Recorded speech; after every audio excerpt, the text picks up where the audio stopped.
Hello everyone. I hope आप बढ़िया होंगे। Welcome back to my channel. ये वीडियो XAU USD पे रहेगी, गोल्ड करेंसी इन फॉरेक्स उस पे रहेगी। ये वीडियो शॉर्ट वीडियो होगी। इसमें कुछ एंट्री मॉड्यूल के बारे में हम बात करेंगे, जैसे कि अभी करंट एंट्री रन हो रही है। मैं आपको इसका लॉजिक भी बता देता हूँ। और एक मेन एंट्री थी ये वाली, ये मेरे से पकड़ी नहीं गई, बट ये अच्छी थी 1 hour order block with FPG वाली। बट इसकी कुछ रीज़न्स थे कि मैंने ज़्यादा मतलब इस पर फोकस भी नहीं किया, क्योंकि फर्स्टली ये इसने कोई इसका ये स्विंग का हाई नहीं लिया था और इतनी बड़ी एफ वी जी नहीं थी। और सेकेंडली इवन इसके अंदर कुछ भी नहीं था। जैसे यहाँ से इसने 3 मिनट पे एक FPG बनाया छोटा सा, टैप करके उसको सीधा ऊपर चलेगी, बाद में प्राइस आई नहीं। तो बट इसमें इसके अंदर ये यहाँ पे एंट्री लेना मुझे कोई सेंस नहीं बनाता कि ये रिस्की एंट्री होती है थोड़ी सी, कि 1 मिनट के बाद 3 मिनट पे FPG बने, फिर 5 मिनट में बनना चाहिए एटलीस्ट, और उसके अंदर टैप होनी चाहिए, और एटलीस्ट ये रेंज लेनी चाहिए। अगर जैसे यहाँ पे जाती 5 मिनट का FPG बना के टैप होकर जाती तो मैं एंट्री ज़रूर लेता। बट एनी हाउ अभी मेरी यहाँ पे एंट्री रनिंग है।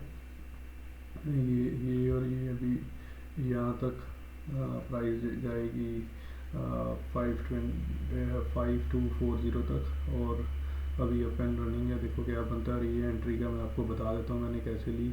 अगर आप 1 आवर पे जाओगे, और 1 मिनट में ये कर देता हूँ, या अगर आप 1 आवर पे जाओगे तो आप देखोगे जब ये डिस्प्लेसमेंट आई तो ये इधर का ऑर्डर फ्लो, जब मैं कैसे ऑर्डर फ्लो देखता हूँ, मैं लोअर टाइम फ्रेम तक जाता हूँ, इवन मैं 1 मिनट तक भी जाता हूँ कि ये ऑर्डर फ्लो है जो इसका जैसे 1 मिनट तक है।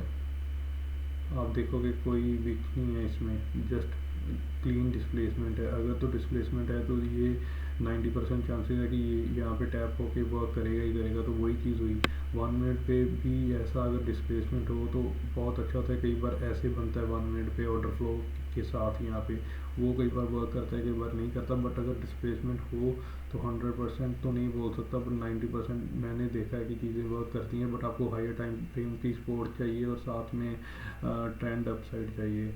सो मैंने वो 1 आवर पे देख के 1 मिनट तक देखा। आप कहीं किसी में भी देखोगे टाइम फ्रेम पे 3 मिनट पे भी नहीं होगा कोई, यहाँ पे भी 5 मिनट पे भी नहीं होगा, 15 में भी नहीं, किसी में भी नहीं, डिस्प्लेसमेंट ही होगी सीधी। 1 मिनट तक मैंने आपको दिखा दिया जब यहाँ पे प्राइस आई। और प्राइस जब यहाँ पे थी और लोअर टाइम फ्रेम पे, क्योंकि अगर ये एंट्री पकड़नी है तो लोअर टाइम फ्रेम पे ही जाना पड़ना था। तो जब ये चीज़ें बना रही थी यहाँ पे, ये वाला इक्वल लो नहीं है, ये बस लिक्विडिटी की, ये इक्वल लो है। जब ये देखो ये मैं हिला रहा हूँ तो इक्वल लो मैंने यहाँ पे लिखा हुआ है। ये देखो ये कैंडल का लो भी 560 है ऊपर, और ये कैंडल का लो भी 560 है। जब ये आप ये लो यहाँ पे देखोगे, ये देखो ये वाले लो पे 560 और 560। सो मुझे था कि अगर ये कंसोलिडेट कर रही है ऊपर, ये स्वीप किया है, तो इधर कोई ऑर्डर ब्लॉक नहीं है, तो सीधा ये स्वीप करके और इसमें आने वाली है। चांसेस 50-50 थे आने ना आने के, क्योंकि टारगेट पास में ही है अभी।